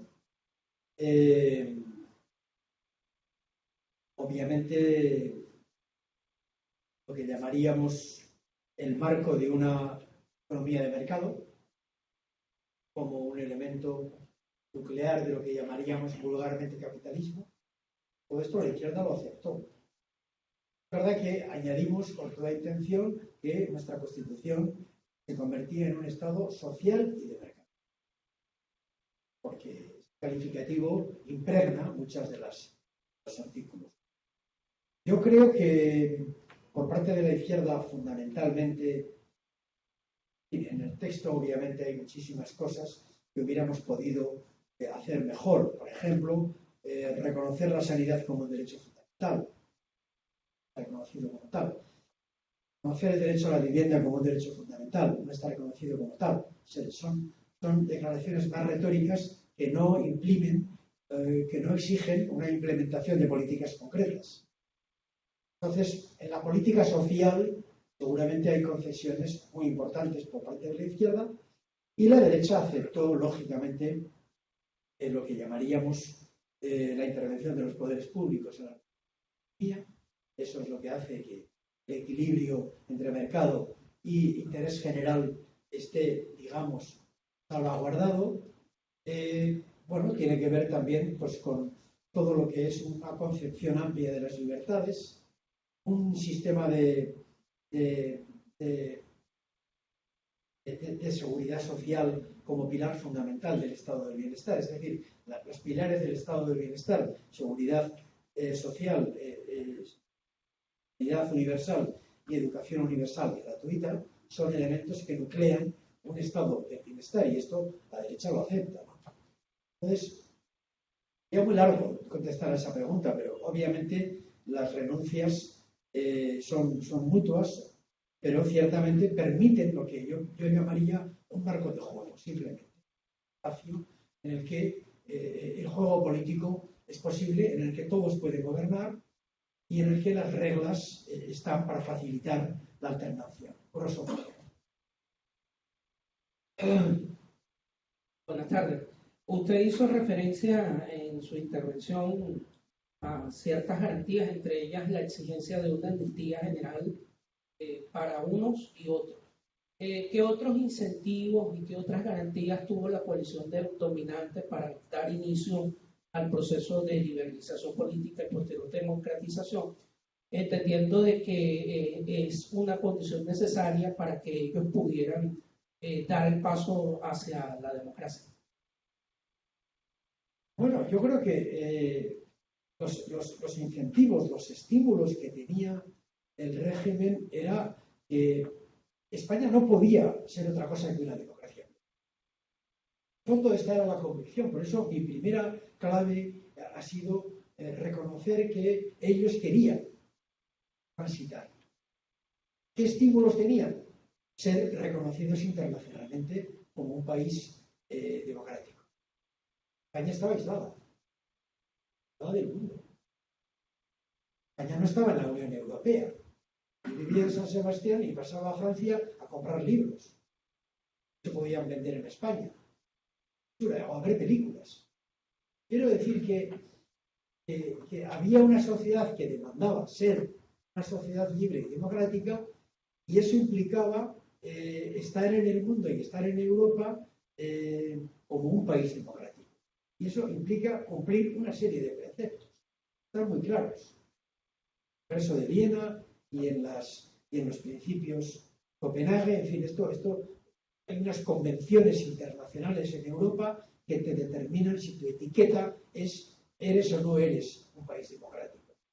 Entonces, por ejemplo, ahora que tenemos un proceso de adhesión a la Unión Europea de todos los Balcanes occidentales, además de Ucrania, por supuesto, lo que llamaríamos el librito de exigencias es que cumplan la Convención Europea de Derechos Humanos, que cumplan con los principios de Copenhague. Y esto implica separación de poderes. Y esto implica elecciones libres y universales. Y esto implica toda una serie de... Y ellos querían ser eso. Solo que querían hacerlo a su manera.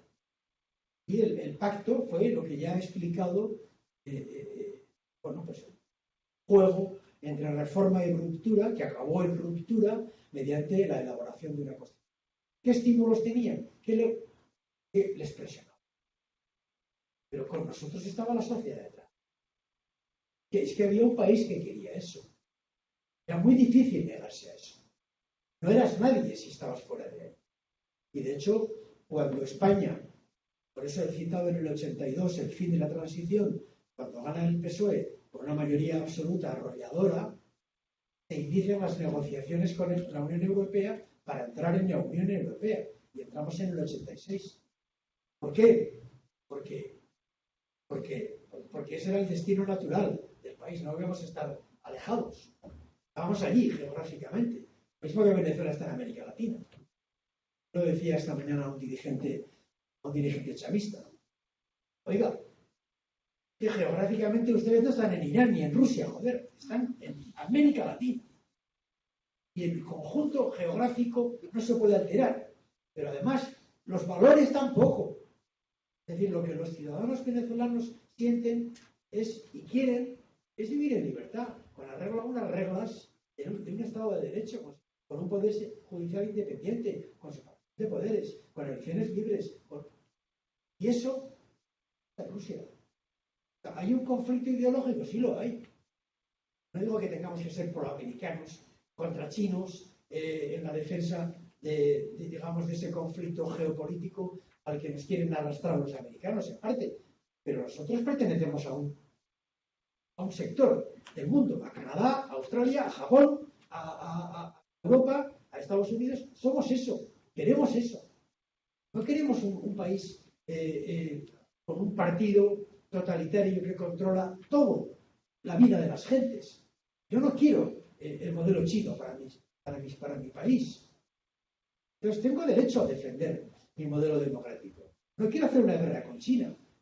Quiero saber dónde estoy, qué valores defiendo. Y Venezuela está aquí, no está en Irán. Por mucho que le hayan ayudado al régimen frente a la hostilidad que Occidente ha mostrado con Venezuela con sus sanciones, que es el argumento de contraparte. Que nos han echado, es que nos habéis echado de sus manos. Bueno, posible. Pero en todo caso, vuestro destino no es ese. Lo que hay que hacer es pactar el tránsito hacia un espacio en el que tenéis que estar. Buenas tardes. Perdón, es que hay una chica que me está pidiendo por el vale. Perdón. No, tranquilo. Mencionó el intento de golpe de Estado del 81. Fue si hubo alguna discusión y consenso sobre el rol que debían tener los militares en la transición y bueno, nada. Absolutamente, esto es fundamental. Yo creo que nos viene a explicar esto porque fue muy importante. El sistema militar español, que había sido golpista por naturaleza, a partir del golpe de Estado se arrodilla. Hay un ministro español que se llama Narcís Serra, el ministro de Defensa de González, el primer ministro socialista en la defensa, que transforma el ejército. Porque se dejan. ¿Por qué se dejan? Porque están humillados por el golpe. Porque el golpe les ha desprestigiado ante la sociedad española brutalmente. Y hoy es un ejército supermoderno que habla inglés, que está en la OTAN, que hablan como aquí, como allá. Es un cuerpo de funcionarios del Estado que no tiene como misión abortar las ansias de libertad de un país, ni defender a un régimen o a un gobierno, sino de dar seguridad a los españoles frente a una serie de riesgos que no entro a describir. Entonces, la gran transformación, uno de los grandes méritos de la transición española a raíz del golpe es la modernización y la democratización y la internacionalización de su ejército. Clave. Hombre, muchísimas gracias por esto. Quisiera darle la oportunidad de que nos hablara un poco más sobre ese punto 2, que tenía que ver con el tema de la unidad en la oposición, porque a lo mejor ahí también tenemos un margen de acción y tareas que nos podemos llevar.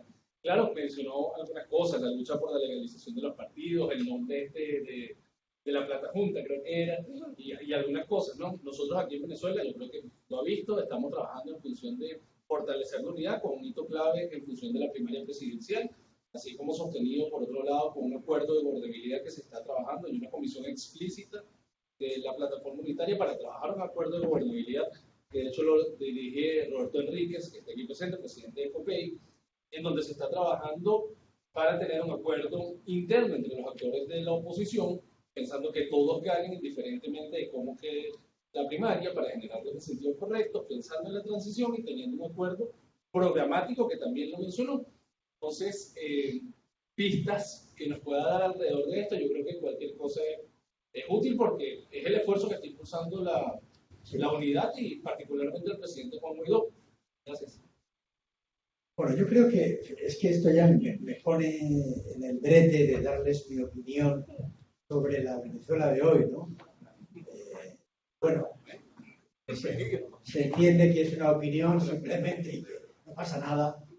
Es posible, seguro que estoy muy... Pero yo creo que la operación es un poco contradictorio. Yo mismo tengo mis propias dudas.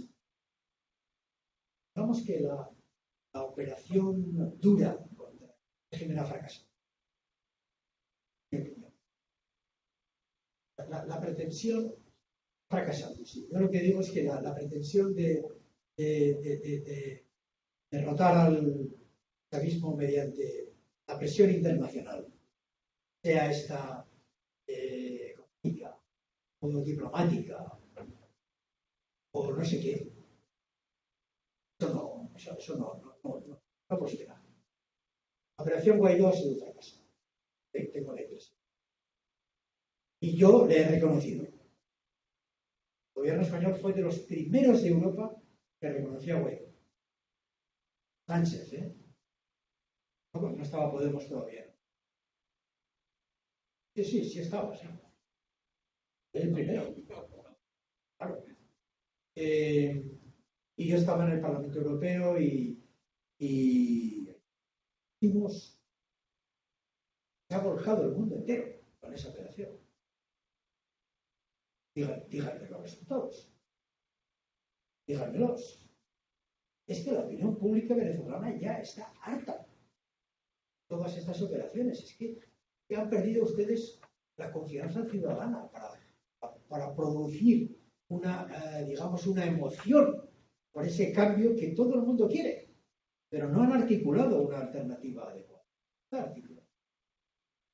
Y soy un poco duro al decirlo, tengo la impresión de que esa operación ya no funciona. Yo creo que hay demasiada influencia del exilio venezolano. La oposición venezolana está aquí. Igual que el PSOE rompió con el exilio, así hay que decirlo aquí.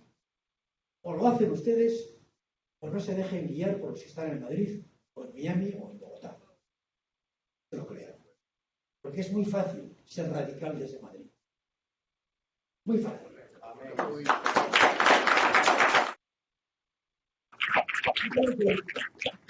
Yo creo que el proceso sigue siendo un proceso.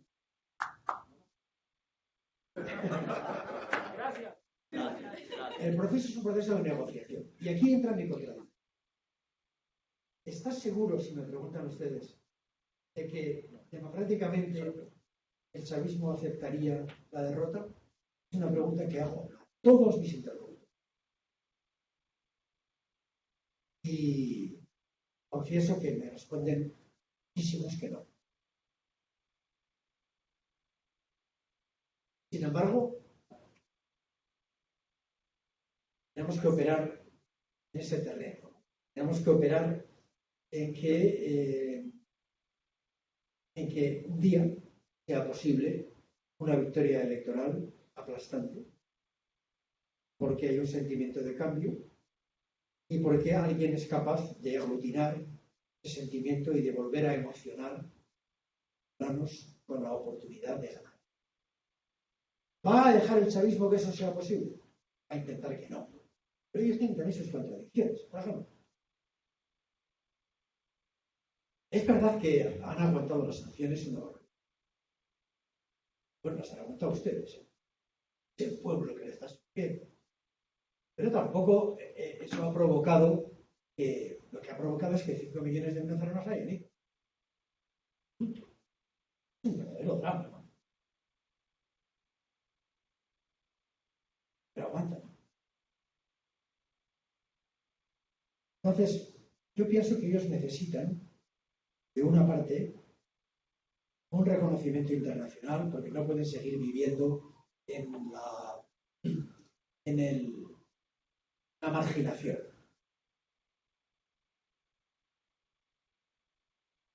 Y esa es nuestra presión. Nuestra presión es, si tú quieres reconocimiento internacional, haz elecciones libres. Y a partir de ahí, si ganas, te reconocemos. Se acaban las peleas. Maduro, campeón del mundo. Ha ganado. Pero mientras no des esa oportunidad, pues no tienes ese reconocimiento. Esa misma presión viene también ahora del lado de las izquierdas de las izquierdas latinoamericanas. No es lo mismo que Duque tiene a Maduro que lo haga Petro. Pero para nada. Petro va a censurar. Si hay una deriva nicaragüense en el régimen venezolano, eso no va a ser aceptado por los partidos de la izquierda latinoamericana. Lula, ni por Boric, ni por Petro. De manera que eso también influye, ¿no?, en el escenario. Y luego, por último, lógicamente está el hecho de que necesitan recuperar dinero, pero eso lo necesitan también ustedes. Y me decía Capriles esta mañana, los que dicen que quieren más sanciones, quieren sancionar a mi pueblo. Por tanto, no se dan cuenta de que si un día ganamos, necesitamos volver a producir petróleo y a vender gas a Europa y un plan de estabilización económico que incorpore a los mecanismos financieros internacionales. Entonces, hacia ahí hay que caminar. En ese camino, ese pacto, es un pacto en el que el gobierno también tiene interés. Insisto, es una dialéctica muy compleja, pero ese es el camino que yo veo. Yo veo que después de las elecciones provinciales de diciembre del año pasado, el mecanismo electoral funciona, tiene reconocimiento internacional, el mecanismo europeo de observación, vamos, con una serie de observaciones que ha hecho Isabel, está en vigor y es muy posible que el gobierno no pueda alterar eso. Otra cosa es que opere con ventajas. Está en el gobierno, pero bueno, en fin, todos los gobiernos que se presentan a las elecciones tienen la ventaja de que están en el gobierno, aunque estos hagan muchas más cosas todavía de las que es concebible, ¿no? Pero también tienen ustedes todo un respaldo, la oposición tiene un sentimiento muy mayoritario de deseo de cambio. Lo que hace falta es que la oposición sea capaz de articular esa candidatura de manera adecuada y unitaria y negociar las condiciones de unas elecciones competitivas. Y eso es lo que tiene que pactarse, yo creo, en la negociación. Yo creo en eso. Igual soy un ingenuo, pero es que sencillamente no tengo otro globo al que hacer. No soy muy optimista, se lo digo de verdad. No soy muy optimista. Pero tengo la impresión de que hay que caminar por esa vía. La otra no existe. La otra, ya lo he dicho antes, no lo repito. Y creo que son dos caminos paralelos. Uno, hay que ampliar la unidad interna. No puede ser solo G4 o G3 más 1 o la plataforma. Hay que sumar, y eso implica generosidad. Los que están negociando con todos los que no están. Uno. Y dos, hay que negociar con el gobierno tránsito que implique garantía de seguridad para todos, garantía de entrega de poder si pierde el gobierno y elecciones libres, inclusive un pacto de salvación económica del país. Este sería el esquema en el que yo me movería. No veo otra. Agradecido por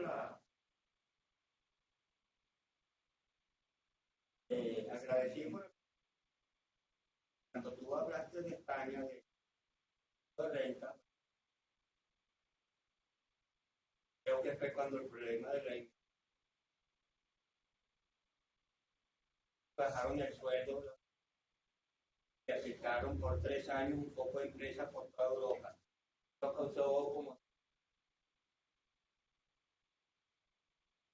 que por lo menos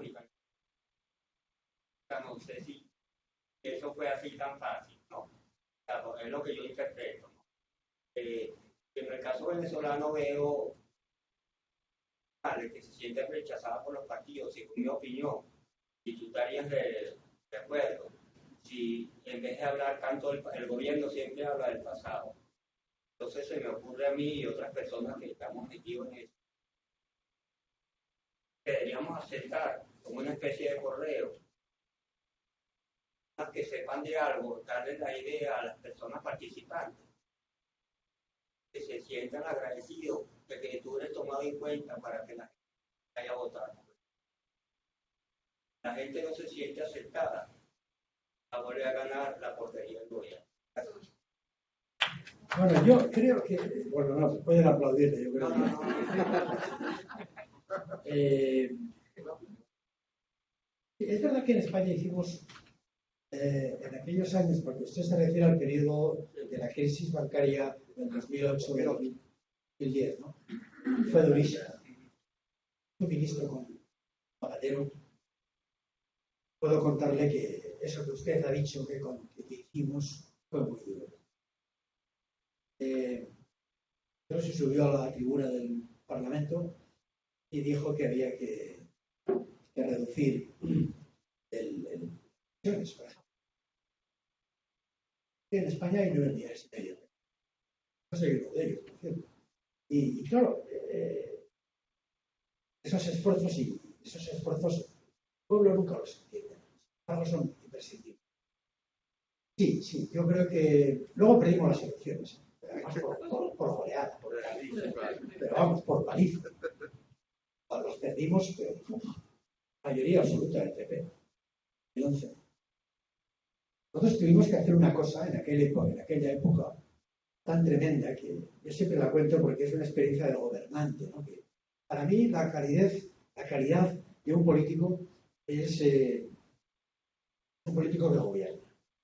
Más políticos, pero el que gobierna sabe lo que es dar trigo, no predicar, dar trigo. Nosotros tuvimos en el año 2011, mes de agosto, un momento brutal porque los mercados no compraban nuestra deuda, o la compraban a que emitíamos, o la compraban con una prima de riesgo tan alta que era muy caro, o sencillamente no la compraban. Tú tienes una nómina, tú eres empresario y tienes 12 millones de personas, cada mes reciben su nómina. 12 millones, no 12, no 12 millones. O sea, 9 millones de pensionistas más 3 de funcionarios. Y no tienes dinero al final de mes, te cagas. Absolutamente. Y Trichet, entonces presidente del Banco Central, dijo que si queríamos, todavía no había venido el witaki-stick-taki, esto de que haré lo que sea necesario, no había llegado ese momento, el Banco Central no compraba, pero Trichet nos dijo que estaba dispuesto a ayudarnos ese mes de agosto. Tuvimos que pactar con el líder de la oposición, Rajoy, que luego ganó una reforma de nuestra Constitución. Porque los mercados, para comprar nuestras emisiones, exigían que nuestra Constitución dijera en un artículo que el pago de la deuda del Estado era prioritario en otro gasto público. Y lo hicimos. Y nos costó la derrota electoral total. Porque eso a la gente le parece fatal. Pero pagamos la nómina a final de mes. Pero eso es gobernar. Hubiera sido peor. Hubiera sido peor.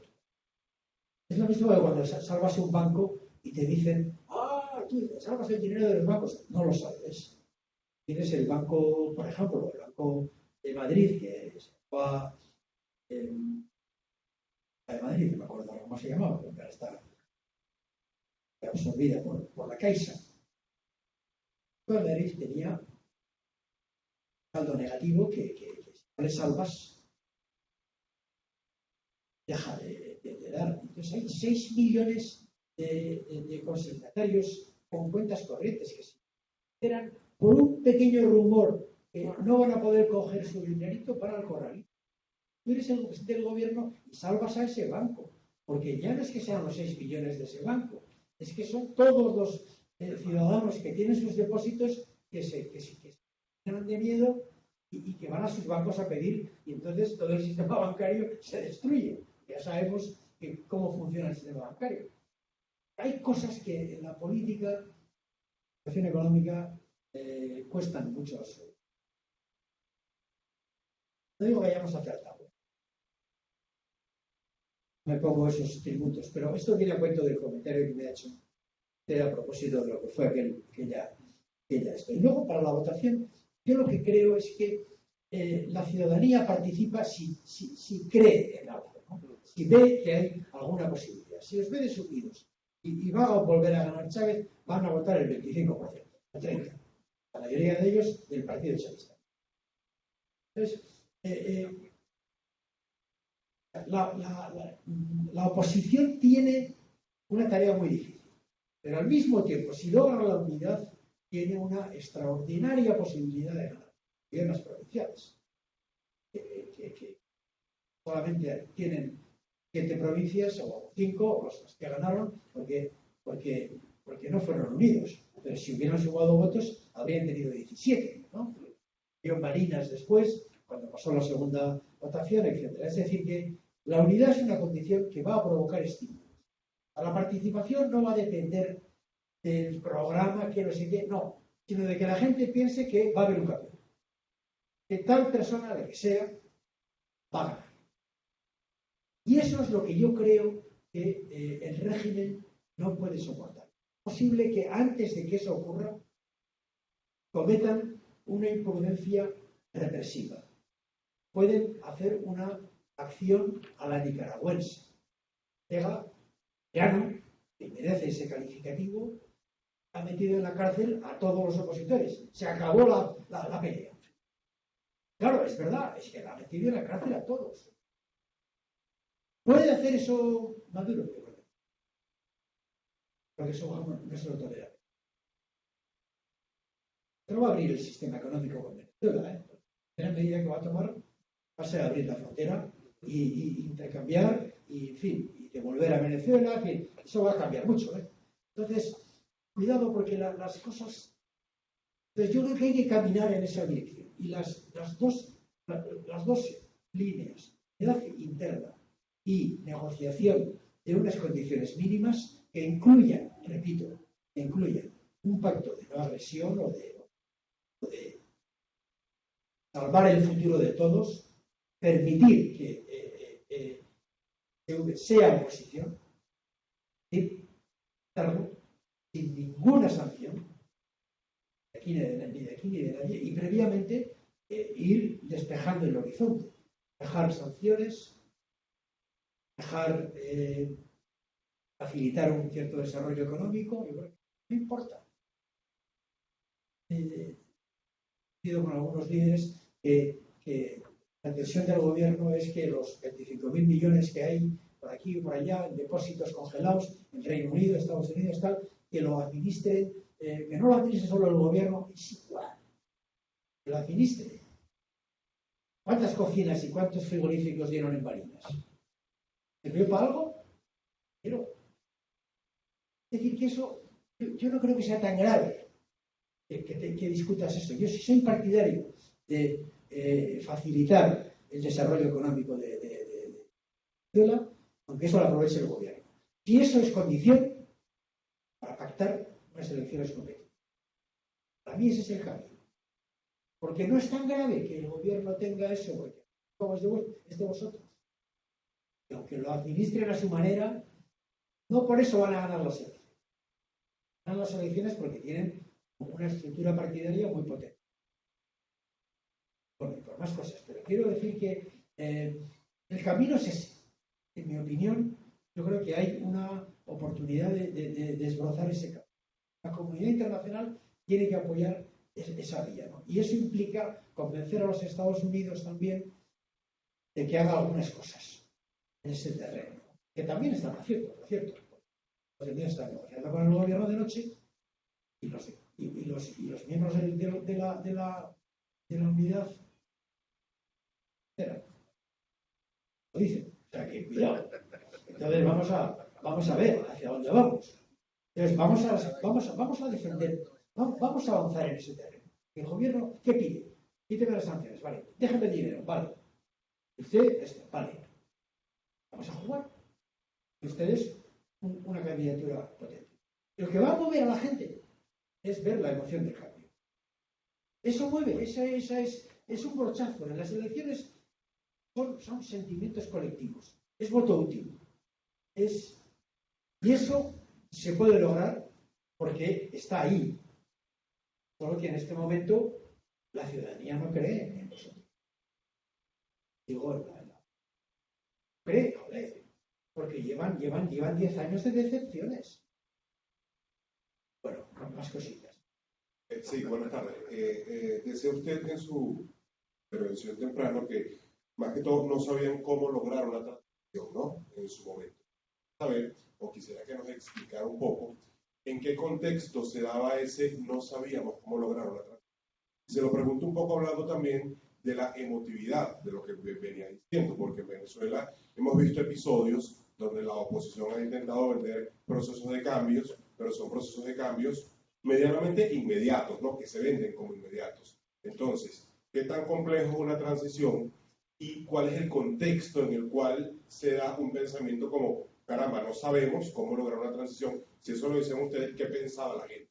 Porque hoy día en Venezuela la emotividad está en cero y como bien lo dice usted, la elección es una emoción, ¿no? La gente vota por lo que siente en el momento. Entonces, ¿cómo vender ese, digamos, ese pensamiento de cambio y cómo lograr que la gente realmente tenga esa intención de lograr una transición en Venezuela? Bueno, en su momento, en nuestro caso, yo creo que aquí no hay mucha comparación. Creo que es más bien, hay muchas diferencias, ¿no? Con nuestro caso, porque allí no sabíamos efectivamente cómo hacerlo, pero realmente todo empujaba a que se fraguara el pacto, ¿no? En el caso venezolano hay que pactar lo imprescindible, no volverse loco con un cojo pacto. Porque entonces lo demasiado ambicioso rompe la bolsa. Por ejemplo, es frecuente escuchar, no habría que hacer un sistema constitucional. Poco a poco. No mezclen todo porque entonces eso es un lío, ¿no? El pacto de la unidad de los partidos tiene que ser sobre bases muy, muy simples. Para mí el más problemático es el sistema de primarias para la elección de un solo candidato y la aceptación de la mayoría de los partidos dentro de la unidad de la. Las dos claves son importantes. Y si eso se fraguara, ya surge la emoción. Porque aparece un tipo que todos aceptan, que ha ganado las primarias, a poder ser con amplia participación, unas primarias con 300.000 votantes, ya indican un fracaso. Pero si el camino es una ampliación de la unidad de todos los partidos y un sistema reglado de primarias que sea aceptado por todos los partidos para que sea posible elegir un candidato. No sé si es con doble vuelta, con una sola, no lo sé. No sé si es el CNE o es una comisión de notables, en fin, todo lo que se discute por ahí. Lo que yo creo es que la emoción del cambio surge cuando la oposición presenta una alternativa. Y no sé si es outsider o es insider, no lo sé. No sé si los outsiders están todos quemados y si existen virgos outsiders. No sé si hay virgos, ¿no? Si hay piezas que no conocemos que de pronto. Pero es curioso cómo la ciudadanía es capaz de emocionarse y esta está esperando. Es un poco como si cuando uno mira las perspectivas económicas de Costa Rica, que bueno, El Salvador, están con el Bitcoin, pero las económicas de Venezuela. Todo potencia. La potencialidad del país es enorme. Entonces, yo creo que se suscita esa épica electoral, esa participación, si el proceso unitario de elección en primarias del candidato alternativo es limpio. Y eso es lo que va a facilitar que la aparición de ese líder, insisto, insider o outsider, no lo sé, provoque. Tan es así que si eso se produce, yo comparto la idea de que el chavismo va a intentar evitarlo. Pueden ilegalizarlo, pueden, bueno, inhabilitarlo o lo que sea, pero eso ya será muy complicado políticamente. Por eso situarlo en un determinado momento, en ese proceso, en el momento adecuado, y hacerlo bien, capital. Yo entiendo que ese es el truco. Intervengo un momento por algo que creo que es importante añadir digamos que en las horas que usted ha tenido en Caracas.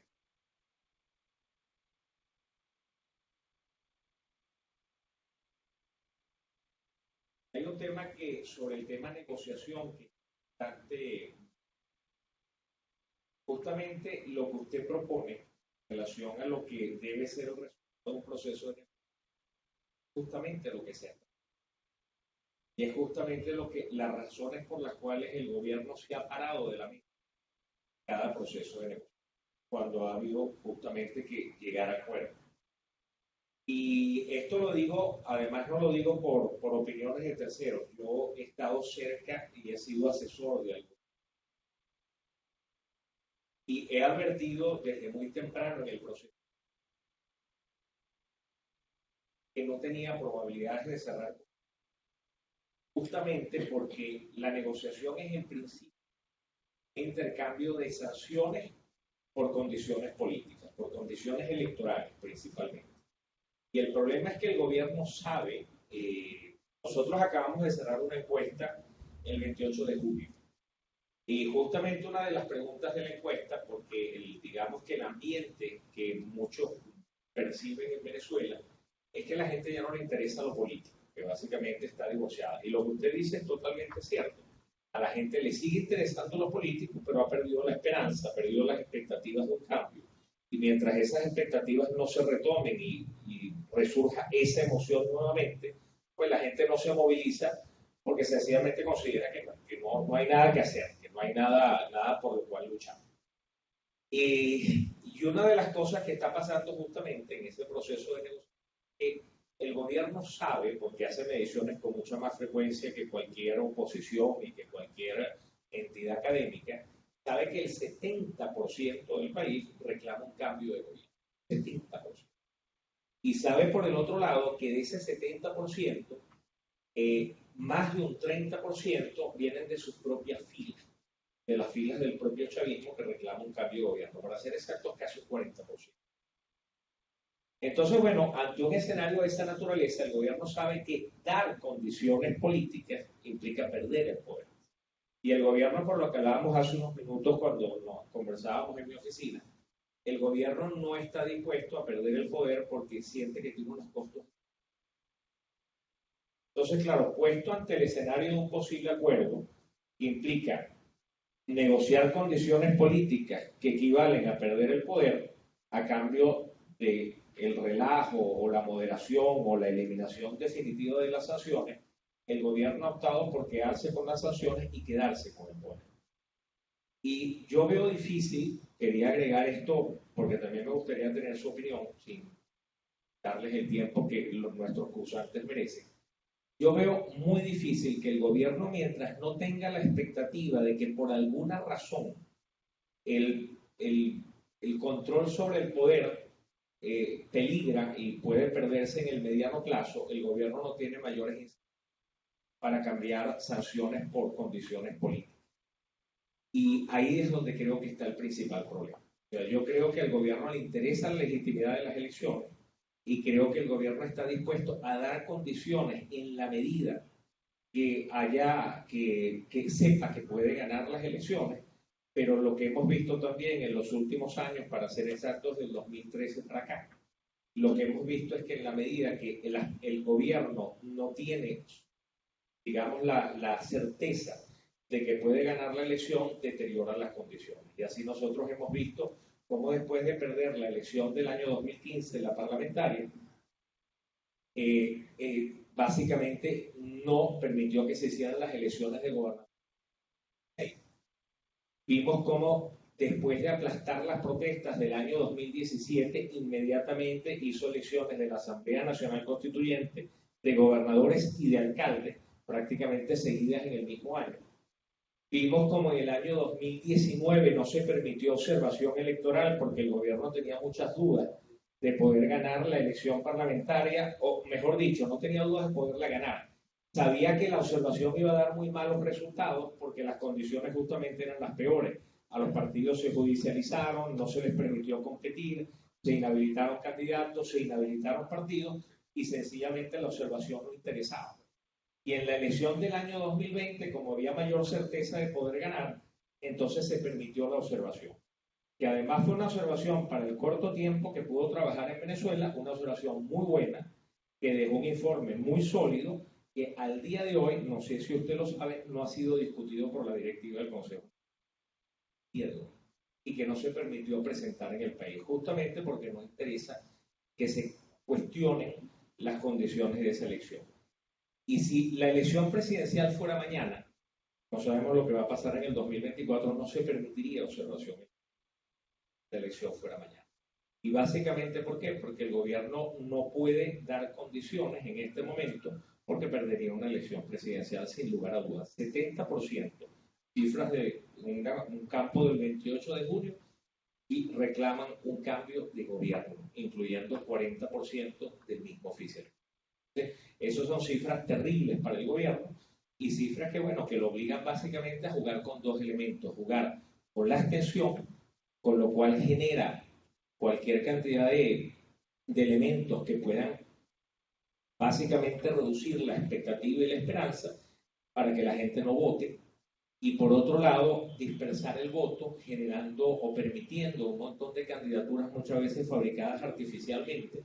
Para que se haga usted una idea, en la elección del 2019, del 2020, de la elección parlamentaria, en la elección parlamentaria estamos hablando de 277 curules, que además fueron aumentados, digamos, inconstitucionalmente, prácticamente 2 meses antes de la elección. Y el gobierno, sin que la oposición, digamos, mayoritaria, eso que llaman la MUD, participara, terminó básicamente inscribiendo para esa elección 14.000 candidatos. Con lo cual, obviamente, el oficialismo se quedó con el 90% de la asamblea. Y en las elecciones regionales y municipales se disputaban 3.082 cargos, incluyendo gobernadores, alcaldes y legisladores regionales y municipales. 3.082 cargos. El gobierno logró generar condiciones, inclusive donde todo el que quería competir lo podía hacer, para que se inscribieran 70.000 candidatos. Con lo cual, básicamente, el proceso de dispersión del voto terminó siendo brutal, porque el partido de gobierno llevó 3.082 candidatos, pero generó todas las condiciones para que se inscribieran 70.000, en algunos casos, financiando ellos mismos esas candidaturas. Pero bueno, es un tema que no podemos pasar por alto, que sencillamente lo pongo en la mesa para que usted lo considere dentro de su propia reflexión sobre Venezuela, porque creo que es un dato importante. Claro, la conclusión es que, teniendo en cuenta toda esa información, la pregunta es ¿qué hacemos? Yo todo esto que usted me dice lo sé. La pregunta es ¿qué hacemos? Porque también hay que reconocer que en el 2015 aceptaron la derrota. Y en Marines también han aceptado. Luego todo lo demás es verdad. Pero alguna aceptación han tenido. Luego es verdad que en el caso de la Asamblea Nacional, pues crearon una constituyente y todos sabemos cómo sortearon su derrota, ¿no? Tampoco creo que la oposición administrara bien su victoria. Pero bueno, en todo caso, estoy de acuerdo. Es muy pesimista el horizonte y puedo compartir con usted el criterio de que nunca van a dejar el gobierno. Vale. A partir de ahí, yo lo dejo ahí. Reflexión. Nos queda media hora de actividad. Y todavía tenemos. Y a mí también media hora. Sí, a todos. Y tenemos todavía preguntas. Por Entonces favor. vamos a ser concretos para poder aprovecharlo lo máximo posible, pero hasta las 6. Allí no podemos más. ¿Okay? Vale. en el análisis que usted hace en el caso de España, y cuando tú comparas procesos similares de transición, en el caso de la disolución de la Unión Soviética, el caso de la disolución